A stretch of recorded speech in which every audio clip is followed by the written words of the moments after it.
কবিতাৰ শিৰোনাম সৌ আকাশত নীহাৰিকা উৰে। কবি ৰূপকোঁৱৰ জ্যোতিপ্ৰসাদ আগৰৱালা। সৌ আকাশত নীহাৰিকা উৰে, কত জীৱন, কত ৰূপৰ, কত গুণৰ, বৰ্ণ গন্ধ গানৰ সুৰৰ, প্ৰকাশ প্ৰেৰণা মাটি পানীৰে ৰূপ ল'বলৈ বিশ্ব ভুৱন ঘূৰে।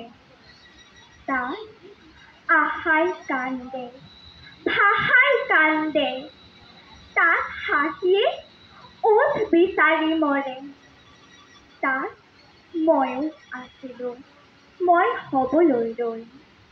তাত তোকো দিছিল নভজাকৈ নগঢ়াকৈ থৈ।